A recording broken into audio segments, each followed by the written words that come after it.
Welcome to She Persisted. I'm your host, Sadie Sutton, a 19-year-old from the Bay Area studying psychology at the University of Pennsylvania. She Persisted is the teen mental health podcast made for teenagers by a teen. In each episode, I'll bring you authentic, accessible, and relatable conversations about every aspect of mental wellness. You can expect evidence-based teen-approved resources, coping skills, including lots of DBT, insights, and education in each piece of content you consume. She Persisted offers you a safe space to feel validated and understood in your struggle, while encouraging you to take ownership of your journey and build your life worth living. So let's dive in. Hello, and welcome back to another episode. I am running late for the airport as we are recording this intro, so this is going to be short and sweet.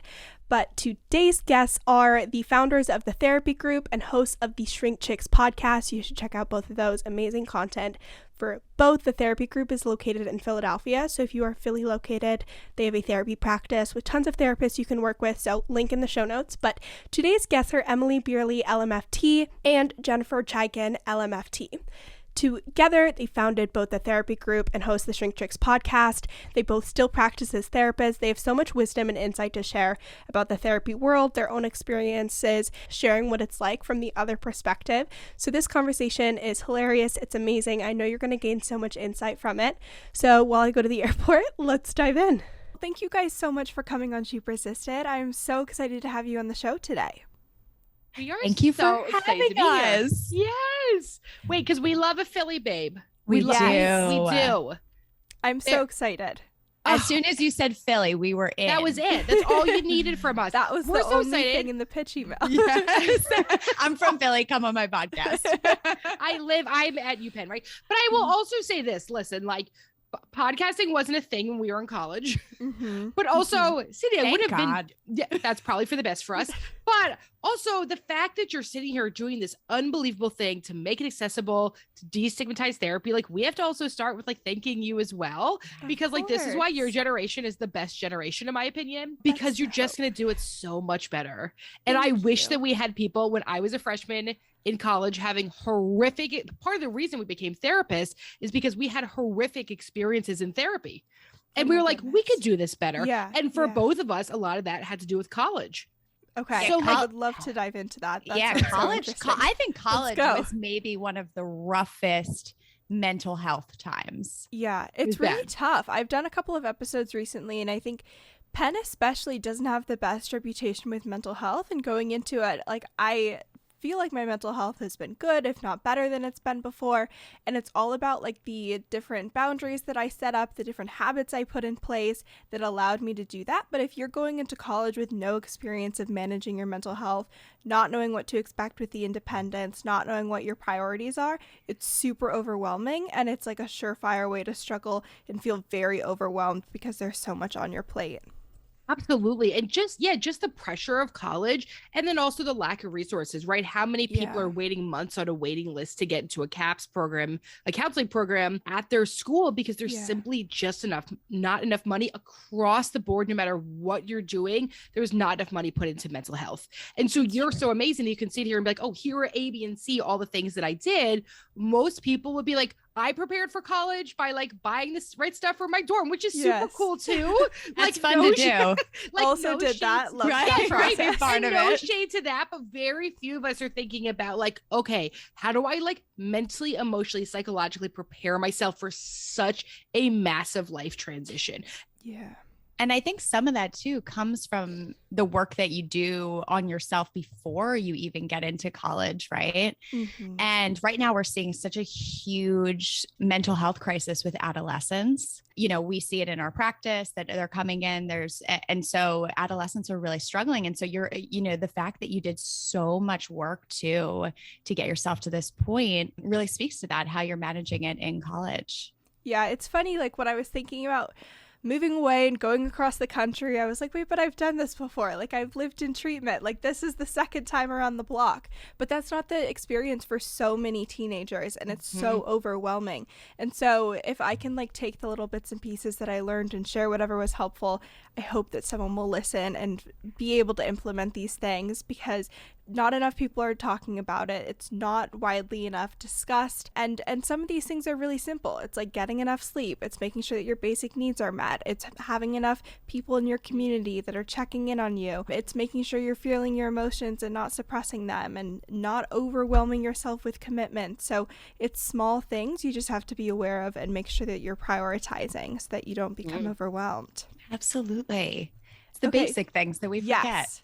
Exactly. So I would love to dive into, like you guys kind of touched on, why you became therapists and then that background of your experiences in therapy, because I think it'll also be helpful for listeners to hear like, wait, that was my experience as well. Like maybe it doesn't have to be like that. So talk to me about your backgrounds and why you became therapists. You want me to start? Yes, you go first. Okay. My princess. You know, growing up, I would say I was a pretty depressed child into my adolescence and had I actually had a really great experience as a child in therapy. I had a really wonderful therapist, but I remember that the way in which therapy was introduced to me was, don't tell anyone about this. You have to go to therapy. Don't talk about this. It was talked about as a punishment. It was talked about as a secret. But that was my first experience in therapy. It was also something I very much was a very sensitive child. I'm a sensitive adult. So I very much gravitated to that role of helping people, taking care of people. So it was a natural fit. But then as I got into my adolescence, when I entered into college, I started to have other therapeutic experiences with therapists that had a little bit of a clinical wall. It was very difficult to connect to them. And so that, kind of skewed my view of therapy a bit and I always, I majored in psychology in undergrad. So it was always something I was very interested in, but I was always told, you're not going to be by my parents. You're really not going to be able to make any money as a therapist. Oh, so listen to them. And I went into marketing and had the worst year of my life right after college and was like, listen, I'm just going to go do what feels right for me. And sometimes you have to make a mistake and do something that you really hate in order for it to drive you into something you really love. So I then applied to grad school, met Emmalee, and the rest was history. Well, and it's funny thing because for as much as Jen is, we always talk about often a family system, which is we're family systems therapists. There's multiple kids. There's an imploder and an exploder. Jen is an imploder. She keeps it inside. She will destroy herself within.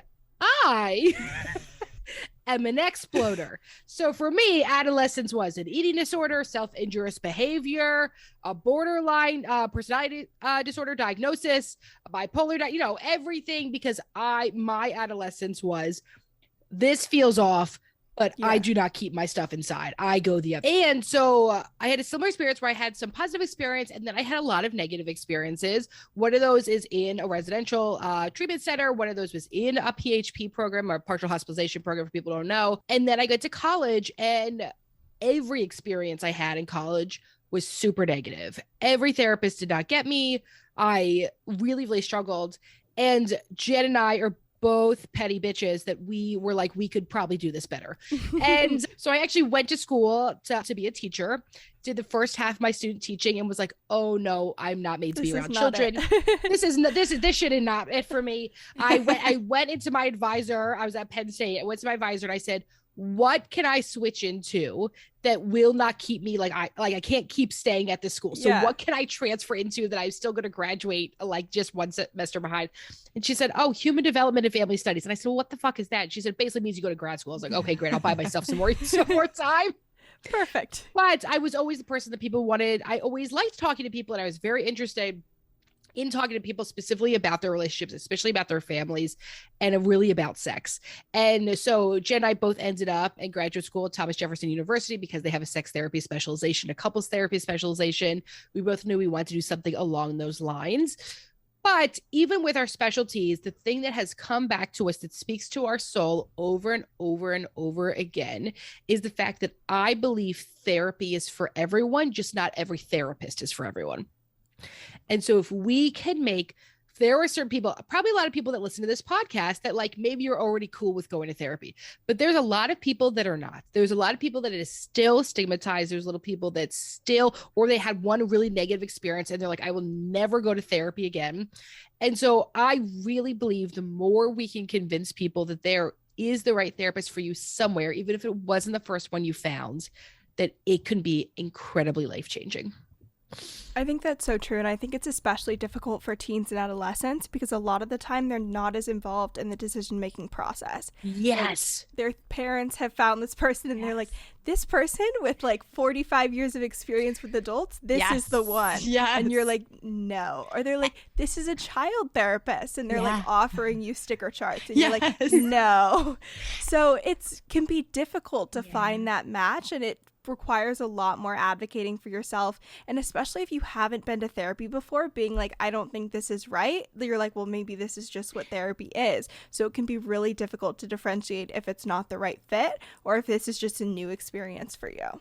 Well, I love what you said about someone else picking it out. The number one thing you have to do when you're finding the right therapist is like, you know, because you can get word of mouth referrals, which are cool too, but just because they were and that's why I say like therapy is for everyone, but not that every therapist is for everyone, right? Mm-hmm. So your best friend can have a therapist they love, and that is not the right match for you. So like you do have to do some of that work. The same thing we're talking about is like taking personal radical responsibility. Do I get enough sleep? And am I taking command of my own life and healing? Yeah. And the one thing we know that the most important predictor of therapeutic success is the relationship that you build with your therapist. Yeah. And so often people stay in romantic relationships that aren't right for them. People stay in therapeutic relationships that maybe aren't right for them. And they don't know that there's anything else. Yeah. And so we recommend to therapist shop. We recommend to advocate for yourself to make sure that you're finding someone who is the right fit for you. And as you were saying with the adolescence piece, I think so often because the parents are recommending a therapist, the adolescent already feels like, oh, this therapist is aligned with my parents. Yeah. Right. And if you're fighting up against your parents, right, and you want to become your own person, you want to be able to speak your truth, when you already feel like the therapist is aligned with your parents, there's already that, breach of trust in the relationship. Mm-hmm. So I think advocating for yourself as an adolescent, like doing the work, whether it's with your parents or whether it can be really, really helpful in choosing the right therapist. Yeah, the best therapist relationships that I've had as a teenager are the ones where you go in and the first thing they say is like, okay, yes, your parents are paying me, like, yes, they helped research, but I'm your therapist. I'm on your side. I'm in your corner.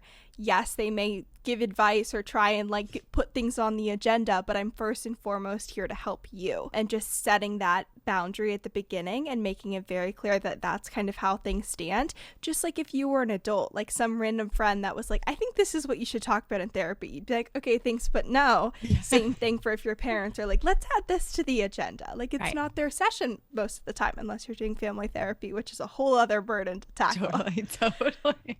Well, it's something that a lot of people don't know, and this obviously depends on state, but like in the state of Pennsylvania, at 14 years old, you get to consent to your own treatment, meaning at 14 years old, they can't tell your parents anything without a release of information. Now, that varies by state if you have listeners from a lot of different places. But 14, at 14, we still think that our parents take care of everything for us. Yeah. We think our parents are in everything. You do have rights. It's something that we should all think of as we get older and we become parents ourselves, is we should empower our kids to know this information and to respect that privacy and time. Mm-hmm. It's so true. And it definitely makes me think about so many experiences that I had at a therapeutic boarding school that I went to that was definitely in the troubled teen industry. And I'm such a big advocate for treatment and therapy because it was so helpful. And there's also this other side of things where it's like, well, that experience was not as helpful, and really illuminates like what was helpful, and that advocating for yourself, that privacy, that at 14 consenting to treatment, like that wasn't totally there because your parents were the ones that were much more involved. Kids were getting sent to treatment regardless of if they wanted to be there or not. And in the long term, you just saw that people that were being forced to be there, they weren't dedicated, they weren't involved in the process, they would jump through hoops, like myself included, just to get out, and it wasn't really truly effective or helpful in seeing long-term results. Absolutely. Today's episode is brought to you by Sakara. Sakara is a nutrition company that focuses on overall wellness, starting with what you eat. They have plant-based, gluten-free, non-GMO meal delivery services, as well as wellness essentials that you can buy online. My two favorite things that I recommend getting are their detox drops. They are little chlorophyll drops that you can add to your water. They don't add a taste, but you get all the benefits of chlorophyll. It's a super easy thing to add to your routine. My other favorite of theirs is their lunches and breakfast. Their lunches are mostly bowls and salads, and they are ready to go, delivered to your door for the week. So you don't have to worry about prepping a lunch or cooking something if you're at home. You have your salad ready to go, and they're delicious with the best of the best ingredients, and they taste amazing. Their breakfasts are also so good, so easy, especially if you have a really rushed morning routine, you're on the go, heading to school, work, whatever it is. Highly recommend checking those out. So if you want to check out Sakara, you can use the link in today's show notes or use code EXOSADIE at checkout for 20% off your first order. Again, code EXOSADIE at checkout for 20% off your first order of meal delivery and wellness essentials. So I would love to hear from you guys what you like to see in clients. Obviously, not like what diagnoses or like what presentations, but what is someone who brings a lot to the table and you're like, they want to be here, they're invested. What helps a session run smoothly, especially for people that are like, I've never been to therapy, but I want to try it out and I want to make sure I'm giving it my best shot. What is your guys' recommendations? Well, yeah. I think there's a lot of things that play into that. So we're probably just going to go back and forth with this, but because the fact of the matter is everyone comes to therapy at different stages in their readiness or willingness to do any sort of change or work or dive into trauma. And so I want to say everything with the caveat of we first and foremost empathize with the fact that everyone comes in at different stages, and that's okay. Part of our job is meeting the clients where they are. And so, you know, I would say we don't necessarily have an expectation on you have to come in at this very specific time in order for us to do good work. I think something that is really helpful is going into therapy and it not just being the 50 minutes in therapy that you're doing the work, that you're also taking what you talk about in therapy outside of the room. And you're thinking about it, you're processing it. Maybe you're doing some homework that the therapist gave. But I think that that's one thing that's really helpful is to take what you're learning in therapy and bring it outside, right? Because we're only there for 50 minutes. If we were there for the entire week, you know, that would be really rough, right? You don't want us to follow you around. You want to be able to No, I've done the intensive treatment, done the 5 times a week. It's a lot. It's a lot. It's a lot. Right. So you don't want a therapist 24/7. You want to be able to take the things you learn and really apply them. So I would say everyone's unique in what they're bringing in. And I think an important thing to note too is that we understand that sometimes it might take years to dive into some really tough trauma or some things that you never told anyone about, that it's not our expectation that you come in. You can, if you feel ready for that, absolutely. Go for it. We're right there with you.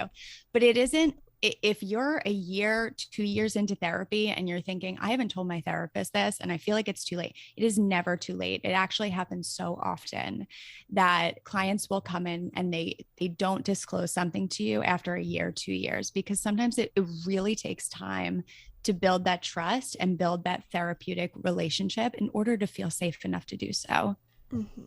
I think one of the things that, so I have 2 main things that come up. So one is, how are you spending, right? So what Jen said is that like 50 minutes once a week, like realistically, if you did anything one time a week for 50 minutes and then just like counteracted it the rest of the week, like it wouldn't be that ideal, right? So one of those is like, yes. And in those 50 minutes, am I talking about myself or other people? There is this part, a lot of times we end up in therapy because the people in life, right? There's like a quote that says like, you're in therapy because other people in your life aren't in therapy. I think that's true. But if you end up spending the entire time talking about your roommate's shitty boyfriend, I don't get to hear about you, why it hurts you, why it triggers you, why it brings up from you, right? So are you bringing about yourself? A lot of us become resentful of people in our life because we make it all about them. And then we pay money and spend 50 minutes making it about them even more. So how do I bring it back to myself, right? Because the only person I can actually control and change is me. Am I really prioritizing that in those sessions? Additionally, I also think if you have an issue with your therapist, if we say something that hurts you, if we say something that's off the mark, say it. One of the best things you can do is to use the therapeutic relationship as a model and an experience for other relationships in your life. So if you're someone who struggles with conflict, have a conflict with your therapist. If you're someone who struggles with saying no, say no to your therapist when they need to switch that session time, right? Like, what are the things, how am I actually practicing and using the therapeutic relationship to then grow my relationships outside of the room? Mm-hmm. I think that's so true. And I think, like, if there's anyone that you want to challenge a relationship dynamic with, it's the person that spent years in school and does this professionally with people all week. Like, and that is exactly the point I was going to make, is that like we are trained to make sure that we can hold that space for you in whatever that looks like, right?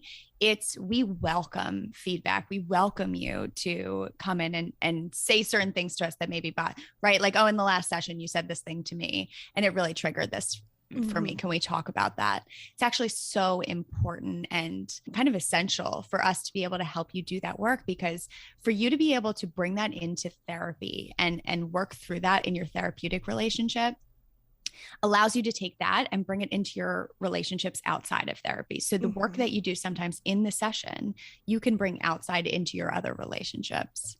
And we make mistakes all the time, right? Like We're human.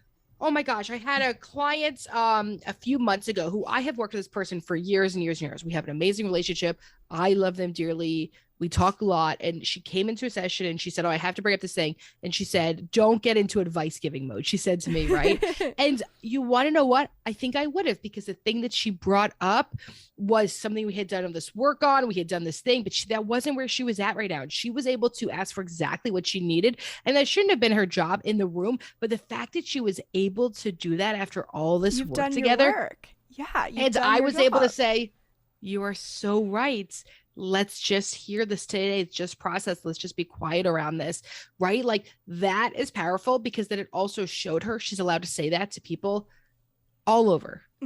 Even if it doesn't go great, even if people are reactive, once you have it start to happen, once you start to have something, you start to feel empowered. That's mastery. That's how we build self-esteem. Self-esteem is not built from somebody telling you you're pretty and smart and lovely, although those are lovely things to do.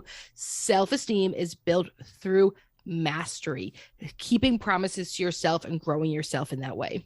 Yeah, I love that. And I also really like what you guys mentioned about how you don't necessarily need to bring everything on day one. I also think for my own therapy journey, the beginning, I would just go there and I would, like, at times literally run out the clock. My parents who were paying for these services. Right? You just like fucking I would sit silently. There was no talking. Nothing. I would stare at the clock and I would do nothing. I feel so bad for this therapist. I was not the star client. And no wonder she didn't pick up on, like, my extreme depression diagnosis, because I would sit there and stare at the ground and do nothing for the whole hour. But I've gotten so much more out of therapy if I bring something that I want to talk about in session, set some kind of agenda, think about what's been bugging me this week. And it doesn't have to be like some deep belief system or trauma that you've experienced. Sometimes I'm like, my goal for this week is I want to improve my habits. I'm going to try and work out this number of times and I just cannot do it. What do we do to address that? Or, like, I have these school assignments that I'm really struggling with procrastination. What are the tips there? How can I make sure I get that done? So it's little things. It doesn't have to be super deep, but you're at least getting some need met and something that you're going through addressed, and then you leave the session more prepared to navigate that.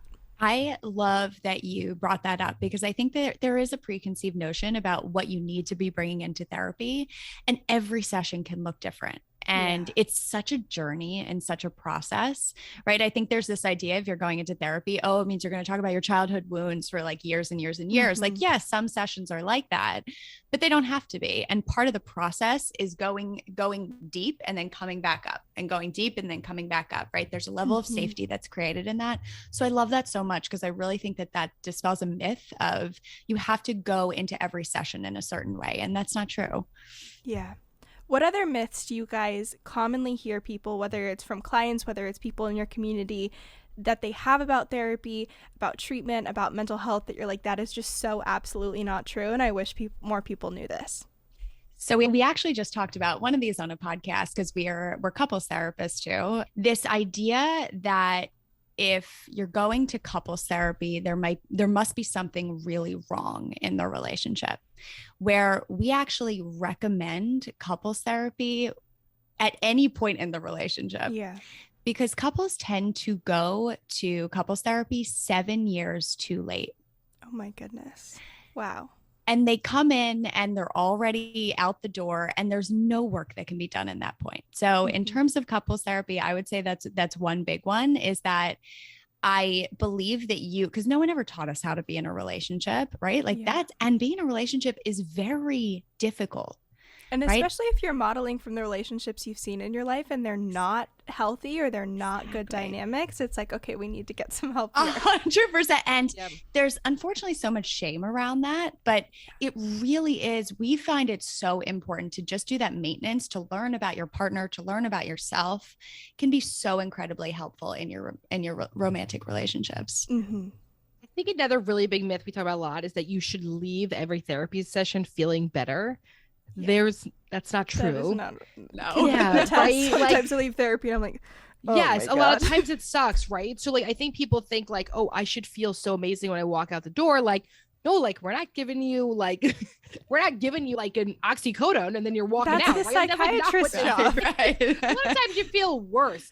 So I think thinking that like everything is going to feel amazing and perfect and wonderful in rose-colored glasses, and that's toxic positivity bullshit. And I would also say thinking that it's going to, one of the things that makes it difficult, especially in college campuses, is sometimes you only get like 5 to 10 sessions. Yeah. Yeah. Hey, which is so cool if you're dealing with like world. one roommate issue and you're like, we got to do this. We're just like talking this out. And maybe you only need 5 sessions to do that. But for a lot of us, we need more than 5 to 10 sessions. Yeah. So having this expectation on how long it will or should take can sometimes set us up for feeling disappointed or feeling like we're not doing enough and feeling like we're failing at therapy. Like that's not how this is. It is not one size fits all. It is not one perfect thing. And I also think that all therapists are exactly the same. There's so many different modalities of therapy. You have to find the right one for you, right? Like, so maybe CBT works, but DBT doesn't, or DBT does, but somatic doesn't, right? And there's so many different types. And I know that can be really confusing because we don't educate anyone on mental health. We're not like, here's the different types of therapy. We'll say you're doing that, but we're not doing that in high school. We try. Right. We're not doing that in like high school. Yeah. Like, when we should be learning like mental health and our taxes. Mainly, we just assume everything's the same. Yeah. So not all therapy is created equal. Not all therapists are the same. So it's not easy and it's not simple and it takes time, and the expectations can make us feel a lot of disappointment around this experience. Another one that I want to mention is that, your therapist very much cares about you and thinks about you outside of your session. Because I think, sometimes, if people think about mental health, you're just doing it for the money, or you're just right, or you have to care about me because I'm paying for you. That is actually so not true. We so care for our clients, and we think about you outside of your session. We think about how you're doing. We think about what's going on for you. And we still need money to eat. We still need money to eat. That is every true. job, you still have to. We need to get paid, right? Everyone's got student loans. But both things very much exist. Both things are can exist in the same plane. Exactly. Exactly. So we very, very much care about our clients. I love that. So you guys work in family systems. I would love to hear about what that is. We talked about learning about the different types of therapy. Talk to me about that modality and how that shows up, whether it's like with couples therapy, with teenagers, with adults, all of that. So we're trained, we're licensed marriage and family therapists, which what that actually means is that we are trained in family systems. So we look at everything within the context around it. It doesn't mean that we work with a lot of couples and families, but we also work with a lot of individuals. It just means when I work with you as an individual, I'm also thinking about all the different systems you come from. So how work impacts you, how your family of origin impacts you, how intergenerational trauma affects you. And so we're just looking at everyone as part of a larger system for me to understand how to best help you, because we believe relationships really matter. It's incredibly popular in this day and age to say, like, let's just cut people off. But actually what we try to get people to do is to not cut people off, to have hard, uncomfortable, frustrating conversations for growth. And that is what a lot of family systems is. So really looking at the context of the situation, that Sadie, everything you've been through in your life also is a product of all the systems you've been a part of. And something that can be really helpful with that work is helping you to not recreate patterns in your family systems that maybe were dysfunctional or maybe were not working for you. Mm-hmm. So helping, if we're working with an individual or we're working with a couple, helping you recognize the patterns that you might be recreating in your current relationships. You might not even be realizing it or recognizing it. So helping you gain that awareness, so that if you're bringing something into your relationships that was once serving you or was normalized in your families, but is no longer serving you and is hurting you in some way, to help you acknowledge that and help you make changes to that. So one of the things that might happen in the first few sessions with an MFT is we ask you about 3 generations back. I also want to know about your parents and their story about their grandparents, right? Because we also believe that, like, it's easy to blame the parents, but, like, how do we have empathy and understand why people are the way that they are? We truly believe everyone has a story, and part of family systems is also narrative therapy, where we believe people have stories that they write, and we also get to rewrite them at any time. So what's the story I'm telling myself about who I am? What's the story I tell myself about my parents? What's the story my parents have about me? And this goes for, like, the stories people put onto you as well. People make you out to be a certain way once you have a mental health diagnosis at a young age, and it actually says very little about your future. Yeah.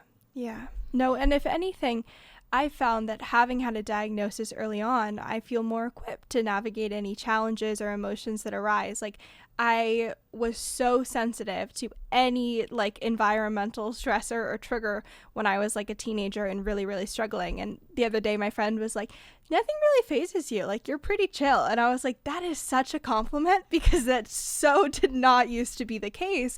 But it's like I built up this ability to cope with the things that come at me and know how to navigate the emotions that arise. And if anything, that's a huge strength, because most people learn that way later on in life. Oh, yeah. I always tell everyone it's better to have your breakdown in your teens and your 20s, because if not, you come in my office and you have it in your 50s, which is fine too. We're always going to make it work. But I like a nice existential breakdown early on. Totally. Even as a child, get this to work. Get through it, because you really, Exactly. when you get through it, you learn a set of coping skills, as you're saying, that are so beneficial to you as an adult. Also, logistically, like, I took a semester off of school, did a 1.5 years of treatment. Like, when else are you going to have time for that? And it didn't impact college. I was still able to turn things around. Like, earlier on, guys, it's the move. I promise. 100%. And you created an incredible mission out of it and an incredible podcast, which is unbelievable. Thank you. I appreciate that. Today's episode is brought to you by Nut Pods. Nut Pods creamers are plant-based, Whole30 approved, kosher, non-GMO, vegan, and gluten-free, and they have 0 grams of sugar per serving. What I love about Nut Pods is you can stock up on your favorite creamers, and because they're plant-based, you don't have to refrigerate them as soon as you buy them. So I'll get like 3 or 4 containers. I will keep them in my dorm, but not in the fridge, because the mini fridge space is precious. So I will put whichever container I'm currently using in the fridge. The rest will just put in storage. My favorite flavors are sweet cream and French vanilla. They are delicious and they taste like they have sugar in them, which we love. Make sure to get sweetened unless you like unsweetened creamers, in which case they have those as well. And they also just came out with a new oat milk, so I will add sweetened creamer to that. Blend it, is that the right word, with my little like milk frother thingy that I got on Amazon, and it tastes just like a Starbucks sweet cream cold foam. So highly recommend trying their new barista oat milk as well as their creamers. You can use code ShePersistedPodcast at checkout for 15% off your order, or use the link in today's show notes. So code ShePersistedPodcast for 15% off. Check it out. I promise you will enjoy, and it'll just add a little more yumminess to your morning routine. So we talked about kind of rewriting narratives, having empathy for people in your life. Are there other lessons that clients are often learning in therapy, that they are applying, these insights that they have that they're like, whoa, I've never thought about it that way before, that you're often helping people work through? I know that's a very vague question. No, well, all day, every day. Yeah, like constantly. So I think, one of the big things that I, just mentioned, and to dive into a little deeper, is that sometimes we learn ways of surviving as children that were once so functional for us, right? So for example, if, when you were a child, expressing your emotions wasn't allowed, right? So the way in which you dealt with that was to hold it in and not tell anyone how you felt. Not that this is a personal experience at all. No. And so, but as you get older, that is something that helped you survive when you were a child, right? Because expressing your emotions was not going to be helpful for you. Mm-hmm. But as you turn into an adult and you get into relationships, not expressing your emotions actually ends up hurting you, right? You're not a willing participant in your relationships if you're not willing to express your emotions. You're not letting anyone else know how you feel. There's no way for anyone to know. So there's something when you take the things that you learned that helped you survive at one point in your life, and you bring them into adulthood, and you don't even realize that you're doing it. You don't even realize that these things are hurting you. Really learning how to relinquish that and recognize that you no longer need those coping mechanisms as a way to survive, I think is a big aha moment. Sometimes it takes people a while to get there because it's so terrifying to let go of the things that were once so incredibly helpful for you. You were surviving. They kept you alive. Exactly. And they kept you connected to your parents, right? So being connected to your parents or your caregivers when you're a child is essential. And so as you get older and you recognize, listen, I'm an adult, I'm a fully functioning adult, I can take care of myself. So how do I want to live my life, as opposed to the things that are driving me, the things that were once survival for me and are really bringing me down? They're not helping me anymore. I think that that's a huge thing that is really helpful in therapy. And I think one of the things we also talk about in regards to that is what the general public calls expectations. We call unconscious contracts, right? So like we go into relationships with conscious, unconscious contracts. Those are expectations. They're typically not spoken ones, right? So if I have an expectation, Jen and I own a business together, right? So if I have an unconscious contract, because of that, she should be fully loyal to me and never talk back to me or never have an issue with something I'm saying. That's not real or fair or true, right? But if I have an unconscious expectation, if I already put us in an unconscious contract, it means that when Jen does something where she says, hey, I didn't really like that thing you did, or this didn't work for me, I think she violated a contract, and I see it as a betrayal, even though it wasn't. So we can exist together. Goes back to the dialectical, some of the dichotic stuff is that there's so many parts of all of us. And what are the expectations, the unconscious contracts, the things I'm entering into relationships with? And maybe I need to take a little bit deeper look about what I'm thinking other people should be doing. And then also what am I thinking and the expectations I'm putting on myself? Yeah, that's huge. It's a small reframe, but it can have such a big impact on your relationships, on the way you're seeing things, so many different implications. Absolutely. And those things can come from our families, right? Like expectations that our families passed on to us. They can also come from societal expectations, right? Like what's social media telling me I should be doing right now? What point in time am I in my life? I think it's telling me I should be in Tulum because everyone seems to be there. I'm getting baby videos all over my feed, and I'm like, I'm 19 in college. Right. What have I done to attract this? What is it like? It is even the algorithm, right? Like, so like it really is like on a larger thing that we're being influenced so much. It's unbelievable. So those are some other things that we can help you break down, because once again, these are so subconscious to us that we don't even realize that we're functioning in that way. Yeah. Right. We have this maybe like timeline on our lives that we don't realize is there from society, from our families, and we're pushing things forward that maybe we don't even want, right? Maybe we haven't even asked ourselves, do I really want this? Or is this something that I feel like society expects of me? Are there certain, like, I don't want to use like red flags because it's good to observe these things, but certain thought patterns or beliefs that are associated with having these expectations that people can be mindful of? If you hear yourself saying should a lot, right? If you're saying, I should do this, go ahead, Em. Disappointment, resentment. If you feel a lot of disappointment in relationships, a lot of resentment in relationships, then you're doing those shoulds, just like Jen said, right? That like, because you're putting all this stuff on other people. So if you find like, why am I not happy? And right, like, am I causing my own suffering in some ways? Yeah. You're shitting all over yourself. I love it. I love it.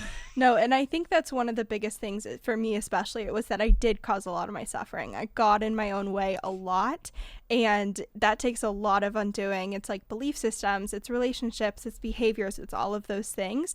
And having that therapeutic relationship to help work through that is huge. Coming full circle, we talked about how therapy is for everyone. Are there certain things that people can be aware of to be like, therapy might be helpful, whether it's different relationships or they're struggling with a behavior or a belief or emotions that would clue you in to be like, you know what, it could be helpful to get support? I think therapy really is helpful for everyone, whether you're having red flags or not, right? But I think that some of the things is, if I end up disappointed in my relationships, if I end up resentful, if I find myself irritable often, if I find that I either lash out or shut down, both are emotional reactions. Like, I think sometimes we think only lashing out's the emotional reaction, but also if you shut it down, if I'm an imploder versus an exploder, all of those are times to be like, you know what? Like, it could be cool to process this out with someone. And it's not the same as talking to your friends. So often people are like, oh, but I have my friends to talk to. That's the blind leading the blind. Absolutely not. We are. Would you go to your friends, like, especially as teenagers? Would you go to your friend if you had, like, you know, like, I guess if you're probably really into it. Yeah. I don't know, man. I was like, I don't know, man. So in this day and age, some people are like essential oiling up, right? So would you like do things like to seriously think about, do I want what's comfortable or do I want growth? Because true, it's comfortable to go to your friends, but is it giving you a different result, or is it still the same thing that keeps happening? Yeah. I think rumination too, like being very in your head about certain things, can be a really kind of a big, you know, this might be a good time to go to therapy. If you just find yourself not in the present moment and more so in your head a lot, rethinking things, thinking about things, like kind of battling your own mind, that might be a good time to go to therapy. Yeah.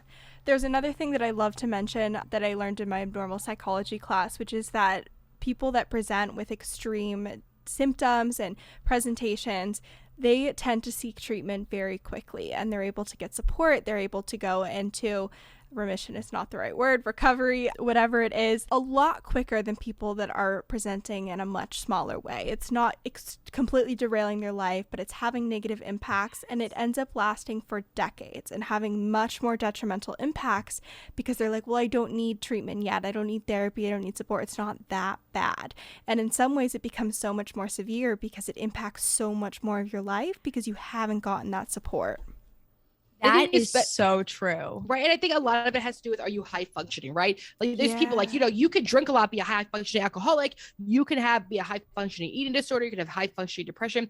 And when you're still functioning in the socially appropriate mainstream way, which first of all, we have a sick society, so like we're like obsessed with productivity, like, right. Like just because you're like normal in this society, like isn't meaning shit. So, right. So like if I'm having all of these things, how high functioning am I? It's so true. People are to come in less and they think like, well, I can get out of bed. I don't have depression. That's not what this looks like. And so some of these, and that's also how I think TV and movie has really displayed depression, which is not accurate for the majority of people who would be diagnosed with depression. And I think, you know, part of this, just as we were talking about in couples therapy, like destigmatizing the conversation around just going to a therapist, right? At any point, that it doesn't mean you have to be, you know, at this breakdown, right? That if you're battling your own mind, if you're struggling in your relationships, at any point, it can be helpful to go to therapy. Yeah, it's such a great resource. And I completely agree with you guys with what you guys said, that therapy is for everyone and you can find some benefit with some therapists because there are like endless possibilities of what you can work on, what you can dive into, and it's all what you want to bring to the table. Like again, there's like no set, this is what you have to focus on, this is what you have to talk about. Like it can be anything and everything that's important to you, and that's what makes it so amazing. Absolutely. I love that. Well, thank you guys so much for coming and sitting down for this conversation. I know it's going to help so many people. I absolutely loved it. Where can people follow along with your content? You can find our podcast anywhere that you listen to your podcasts, called ShrinkChicks. We also have a therapy practice called the Therapy Group. We're currently seeing our clinician. We have 30 clinicians. They're seeing clients in person in our Westchester and Philadelphia offices, also doing virtual in Pennsylvania, New Jersey, Delaware, New York, Massachusetts, Florida, and California. So if you're from any of those states, all those places, you can fill out a contact form and we can set you up with a therapist.